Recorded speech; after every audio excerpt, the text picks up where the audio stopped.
At just over $46,000, the 2017 Nissan 370Z Nismo Tech we recently tested represents an incredible value for the money in sports cars. You just have to get over how boringly excellent it is. I wrote that last year when reviewing the 2017 Nissan 370Z Nismo Tech, and after sampling a $48.510 as tested 2018 version of the car, you can thank an automatic transmission for the extra cost. I can say that my mind hasn't changed one bit. As I noted last October, Z cars have been around for decades. The very first 240Z, badged as a Datsun, hit the streets in the US in 1969. The whole Z car idea, affordable, dependable performance in a two-seater, seemed to have run its course with the 300ZX. Production was halted briefly in the late 1990s before Nissan revived it with the 350Z. Matthew DeBoard/by.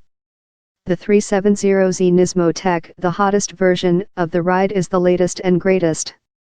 It might also be the end game, as there are rumors that Nissan could be sending the Zs to their final reward. That's a shame, but even though the 2018 Z is a slight update on the 2017, it is true that this platform is fairly aged in automotive terms. That was the case last year when we checked out the 6-speed manual, and it remained so this fall when we slipped behind the wheel of the 7-speed automatic. The 370Z has basically been around for a decade, and it shows. Sometimes in a bad way, with its unreconstructed mid-2000s glowing orangeness of instruments. But sometimes in a good way, such as when you lean into the marvelous 350 horsepower V6 and feel that sweet, naturally aspirated, all-motor power flowing to the back wheels. I tooled around New York and New Jersey for a few days in a pearl white 370Z, and no surprise, I had a fine time. The car's dinky, 7-inch touchscreen, surrounded by retro buttons and a funky knob, didn't scream tech, and the two-seater had no advanced driver assist features whatsoever.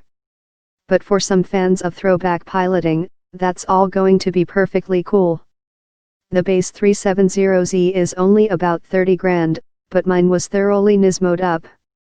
It had a Nismo-tuned engine, a Nismo engine cover, Nismo-tuned exhaust, Nismo-tuned suspension, Nismo alloy wheels, a Nismo shifter knob, Nismo upholstery stitching, a Nismo tachometer, and Nismo aerodynamics. You'd better like saying Nismo if you buy this puppy. And as it turned out, I did enjoy saying Nismo. Matthew DeBoard/by. The Z car's whole reason for being is to be easy on the wallet and fulfilling when you put the pedal down and dig into a corner, but it isn't supposed to scare the bejesus out of you or make you feel like you couldn't snuggle up for a road trip, I said of the 2017 car. For 2018, that remains the same, but in my time with the 370Z Nismo didn't involve clutching or grabbing gears, and I'm old, so on balance, it was a more pleasant time. And the 0 to 60 mph time is still just a touch above 5 seconds, plenty quick. My heart wants the stick, but my mind tells me the automatic is a wiser choice.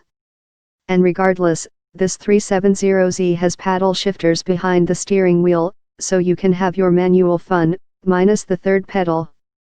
The thing still reverend matches on downshifts, just like the stick, and that's a useful feature.